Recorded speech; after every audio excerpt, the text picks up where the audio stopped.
First contact gone wrong.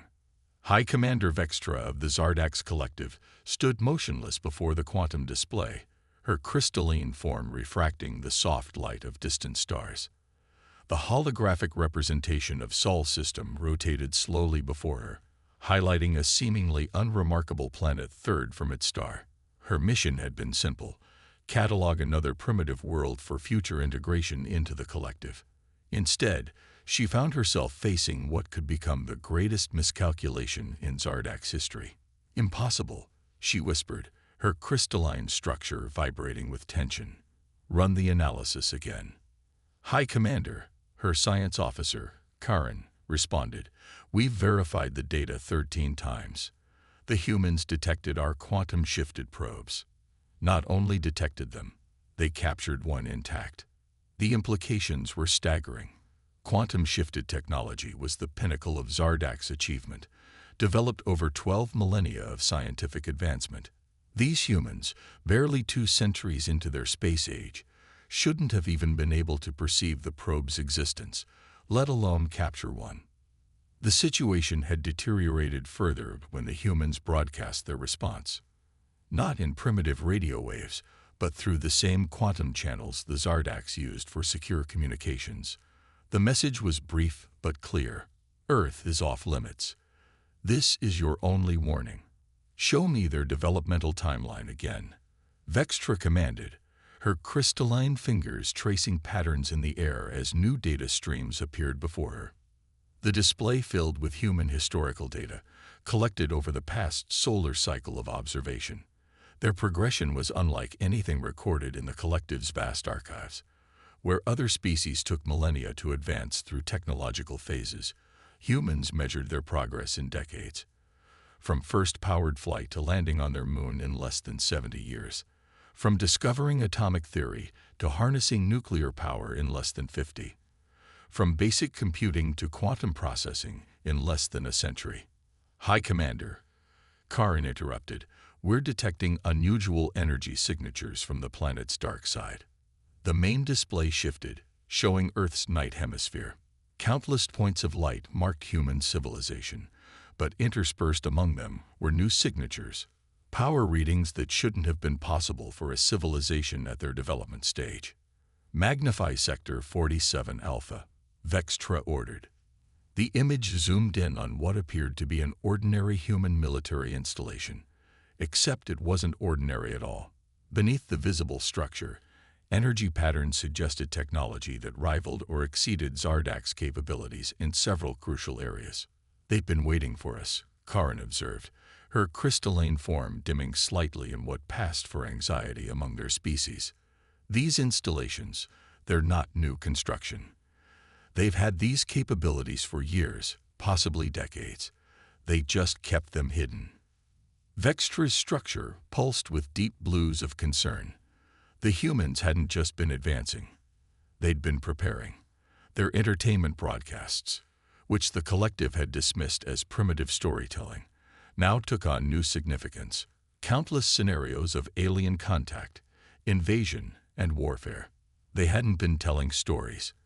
They'd been running simulations, planning for every possible first contact scenario. "High Commander," her tactical officer's voice cut through her thoughts, "we're detecting movement in their orbital defense grid." The display shifted again, showing dozens of satellites changing position with impossible precision. Energy readings spiked across the board as previously dormant systems came online. What had appeared to be debris and primitive communications equipment transformed into an interlocked defense network. "They're not just warning us away," Vextra realized. "They're showing us they can enforce their warning." A new signal penetrated their quantum communications array. Another message from Earth, this one accompanied by a data package. Vextra authorized its display, her crystalline form vibrating with anticipation. The message was simple: "For your consideration, a demonstration." The data package contained technical specifications for just one of their defensive systems, enough to prove they weren't bluffing. The humans had somehow developed technology that could detect and intercept ships traveling through quantum space. They could literally reach into another dimension and drag vessels back to normal space. It was supposed to be theoretically impossible.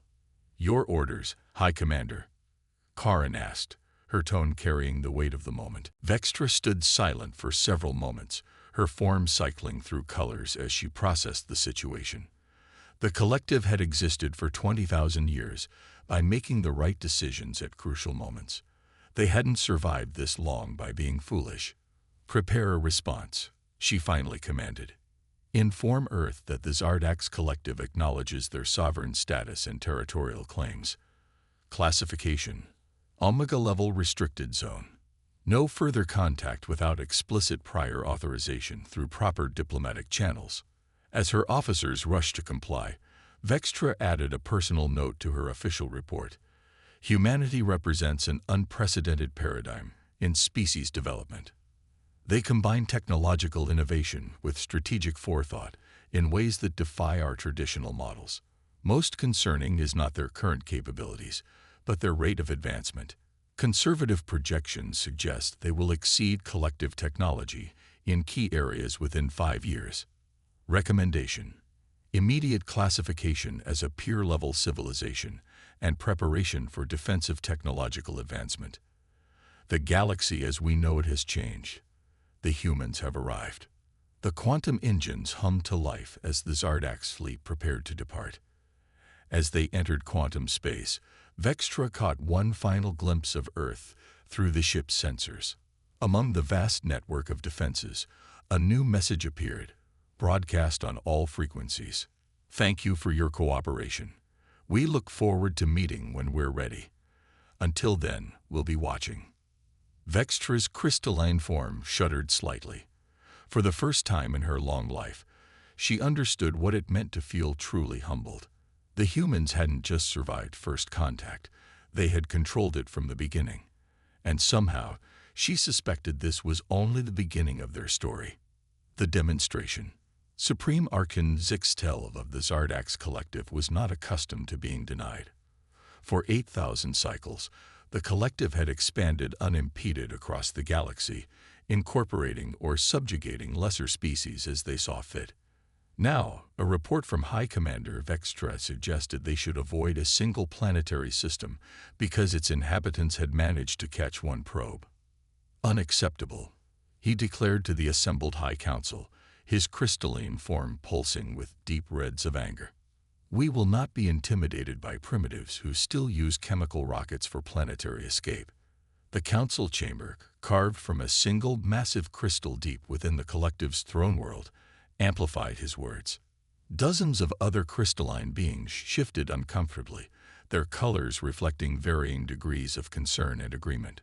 "Supreme Archon," one counselor ventured, "High Commander Vextra's report suggests unusual technological capabilities."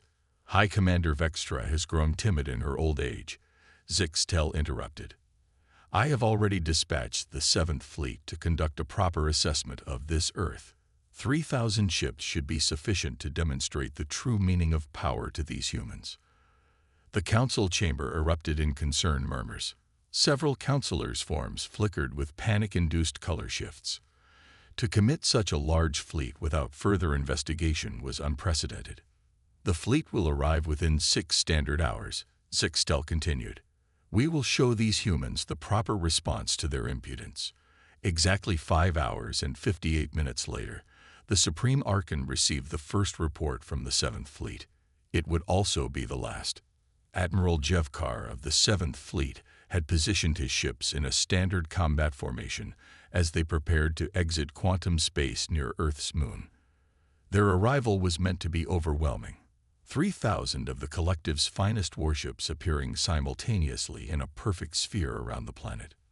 The first sign that something was wrong came when the quantum drive signatures of 30 ships at the formation's edge simply vanished. "Admiral," his sensor officer called out, "we're detecting unusual energy patterns throughout the quantum corridor." Before Jevkar could respond, space itself seemed to twist. Hundreds of ships reported their quantum drives failing simultaneously. The carefully planned formation dissolved into chaos as vessels were yanked back into normal space at random points throughout the solar system. "Impossible," Jevkar whispered as the tactical display updated. His perfect sphere of ships had been shattered, scattered across billions of kilometers. Some vessels found themselves near Mars, others by Venus, and a terrifying number had appeared inside the asteroid belt. That's when the humans struck. Platforms that had appeared to be simple mining operations in the asteroid belt revealed themselves as massive rail gun batteries. Chunks of refined metal accelerated to relativistic speeds, tore through dozens of Zardak ships before they could raise their shields. The asteroids themselves began to move, revealing engines that had been hidden from casual observation. Multiple human vessels decloaking. The tactical officer shouted, his crystalline form flickering with stress. Energy signatures unlike anything in our database. Ships appeared from nowhere, not using any cloaking technology the collective knew, but something entirely different. They were smaller than the Zardak's vessels, but moved with impossible agility, their hulls seeming to bend physics as they maneuvered. "Sir, we're being hailed," the communications officer reported. "They're broadcasting on all frequencies, including our secure quantum channels." A human voice, translated perfectly into standard collective speech, filled the command deck. "This is Admiral Sarah Chen of the Earth Defense Force. Your vessels are in violation of sovereign Earth space and have been disabled. Stand down immediately." Jevkar's tactical display told the story. In less than 5 minutes, the humans had scattered his fleet across the solar system, destroyed or disabled nearly 100 ships, and revealed defensive capabilities that should have been impossible. But surely with the remaining ships. "Sir," the sensor officer's voice cracked with alarm. "Detecting massive energy buildup from Earth's moon." The lunar surface split open, revealing what had been hidden beneath, a weapon array larger than any the collective had ever built. Energy readings went off the scale as it powered up. "Final warning," Admiral Chen's voice came again. "The next demonstration will not be a warning shot. You have 30 seconds to signal your surrender." Jevkar stood frozen, watching as his tactical display updated with new information about the humans' capabilities. Their weapon platforms could hit targets in quantum space. Their ships used drive systems that ignored normal physics, and that weapon on the moon. The energy readings suggested it could crack a planet. "Signal our surrender," he ordered, his voice hollow. "To all ships, power down weapons and shields. Do not provoke them further." The response was immediate. "Surrender acknowledged. Prepare to receive Earth representatives for discussion of your withdrawal timeline. Be advised, any further incursion into Earth space will result in an immediate terminal response." Back in the council chamber, Supreme Archon Zixtel watched in stunned silence as the reports came in. The humans hadn't just defeated the Seventh Fleet, they had rendered it completely ineffective without destroying more ships than necessary to make their point. It was a demonstration of not just superior technology, but superior strategy and restraint. "Send the message," he finally ordered, his once bright form now dulled with shock. "Full acknowledgement of Earth's sovereignty and territory. Classification: Omega restricted with maximum diplomatic protocols." He paused, then added, "And send my personal apologies for our presumption." As the council dispersed, one younger member approached the Supreme Archon.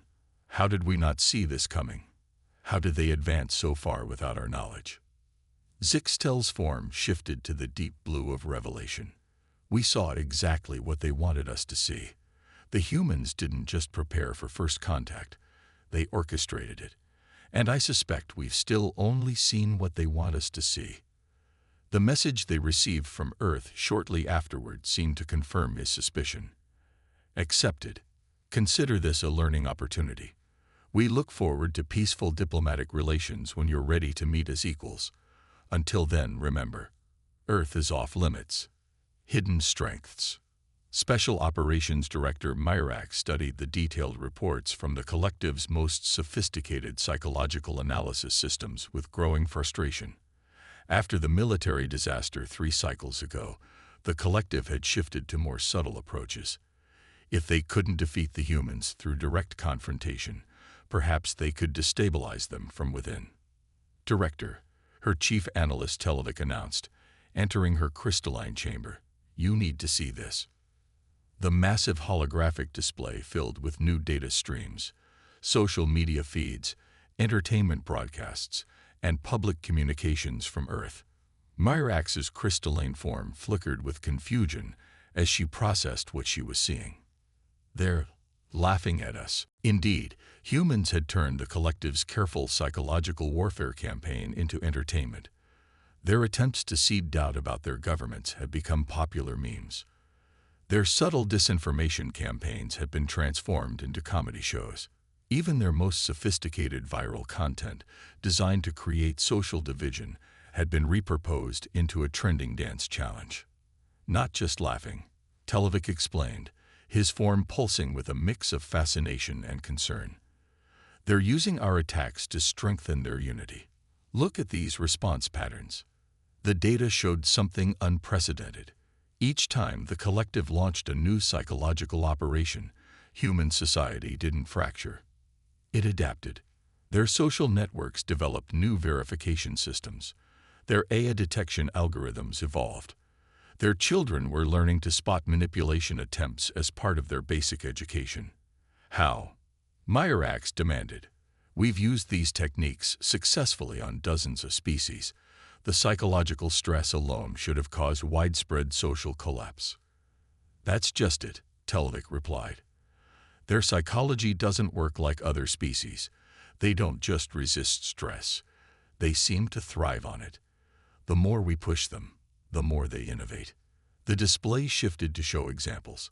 When the collective had attempted to create panic about food shortages, humans had developed new urban farming technologies. When they tried to disrupt global communications, humans had created even more robust, decentralized networks. Each attack was transformed into an opportunity for advancement. There's more, Televic continued, bringing up new data. Remember those entertainment broadcasts we thought were just primitive storytelling? They weren't just stories. They were training programs. Myrax watched in growing alarm as clips from human science fiction played across the display. Decades of movies, shows, and games had prepared humanity for every type of psychological warfare the collective had attempted. They had imagined and countered these scenarios long before they became real threats. Director, a junior analyst interrupted, rushing into the chamber. We've detected unusual activity in their network traffic. The display updated to show massive data flows across human networks. It took Myrax several moments to realize what she was seeing. The humans weren't just defending against their attacks. They were backtracing them. Impossible, she whispered. Our quantum encryption has been compromised, Televic finished. They didn't just break it. They've been sitting in our networks, watching us plan these operations from the beginning. As if on cue, every display in the chamber suddenly shifted. The collected secure systems, the most sophisticated cyber defense network in known space, had been penetrated as easily as a child's puzzle. A simple message appeared. We could have crashed your entire network. Instead, we're sending this message. Your psychological warfare operations end now. We shared the complete details of your attempts with our entire population.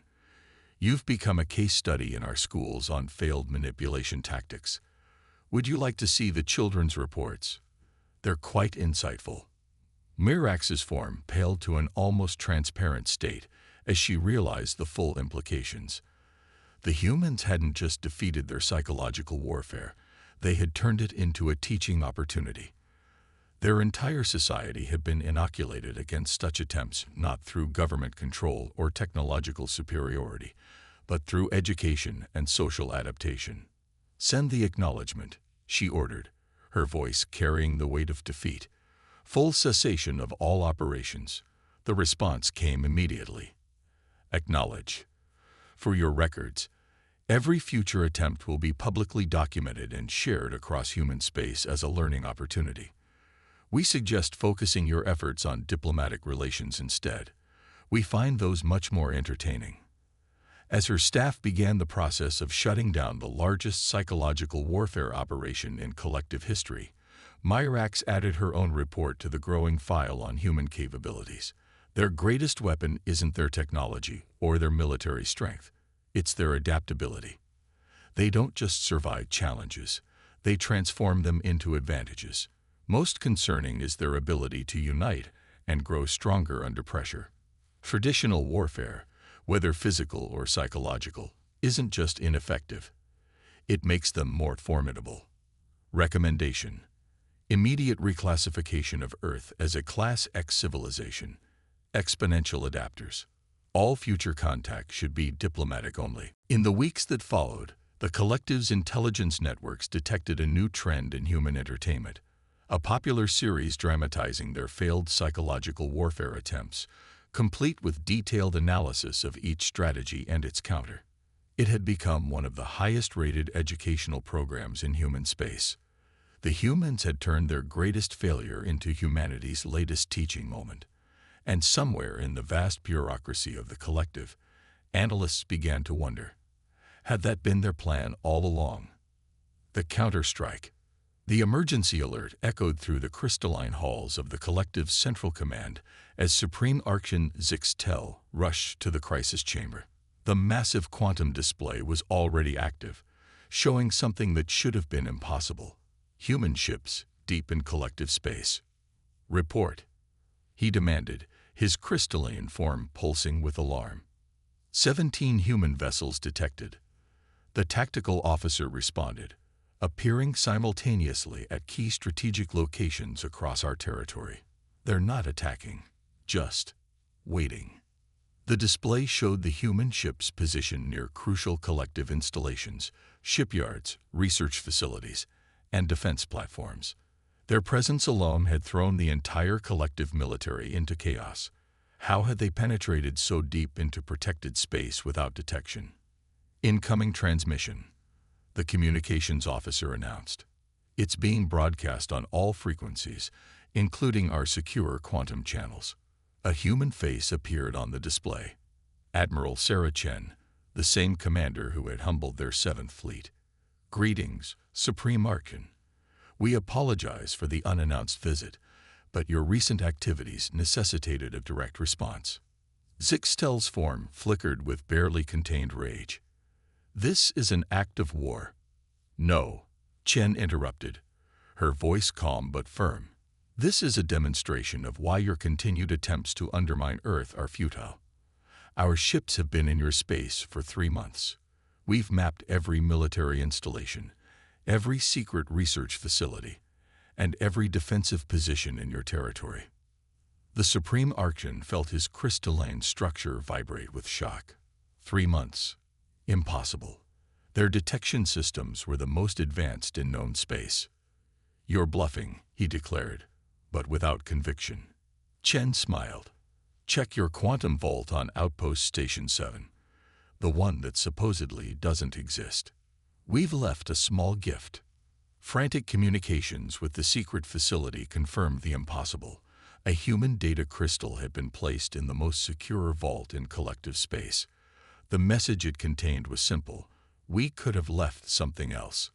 While your psychological warfare division was busy trying to destabilize Earth, Chen continued, we were learning everything about your civilization, your technology, your culture, your weaknesses. We could have used this knowledge to destroy you. Instead, we chose to teach you a lesson. The display shifted, showing detailed scans of collective technology. But these weren't just scans, they were improvements. The humans had taken collective designs and enhanced them, solving problems that had puzzled collective engineers for generations. Attached to this transmission, you'll find technical specifications for improving your quantum drive efficiency by 300%. Consider it a gift and a warning. Your technology isn't as advanced as you think, and we're not as primitive as you assumed. Zixtel watched in stunned silence as more data flowed through their networks. The humans weren't just demonstrating their superiority. They were showing the collective exactly how far behind they had fallen. We've also taken the liberty of upgrading your perimeter defense systems, Chen added. You'll find they're now capable of detecting our ships. Well, our older models at least.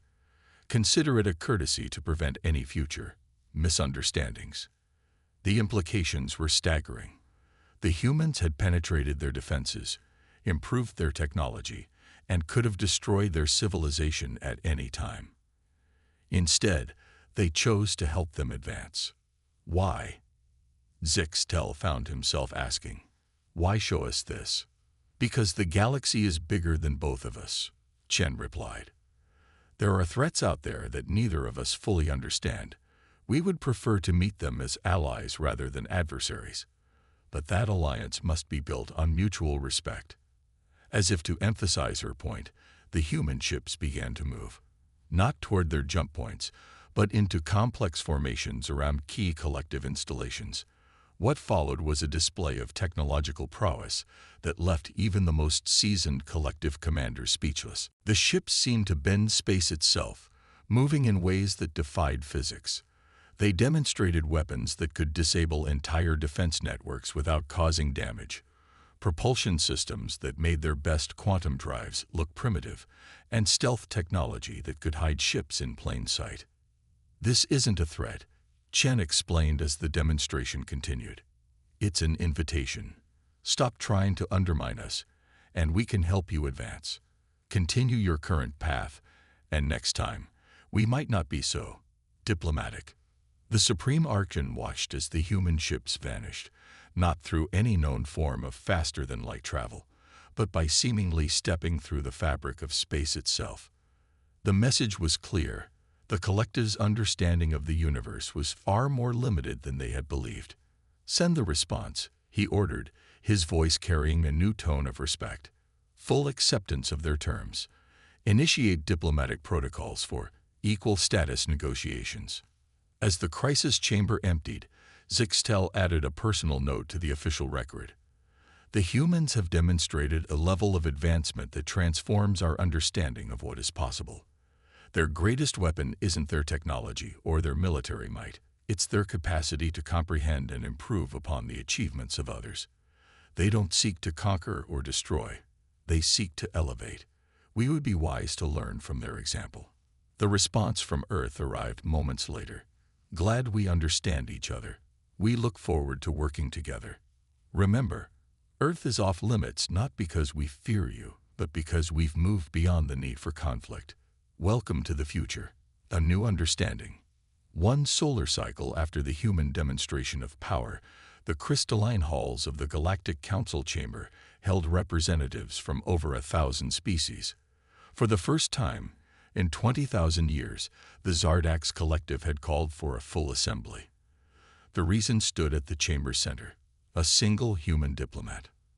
Dr. Maya Patil adjusted her suit's environmental controls as she faced the assembled representatives. Unlike the crystalline Zardax, many species required unique atmospheric conditions, maintained by sophisticated force fields around their delegation areas. The chamber itself was a testament to unity and diversity, exactly what humanity had hoped to achieve. Distinguished representatives, she began, her words automatically translated for each species present. I stand before you not as a conqueror or a threat, but as a messenger. Earth has remained isolated not out of fear or hostility, but because we needed to be certain we were ready for this moment. The quantum displays activated, showing a three-dimensional map of the known galaxy. But this wasn't the standard map used by the collective. This was something new, something that made even the most seasoned spacefarers lean forward in surprise.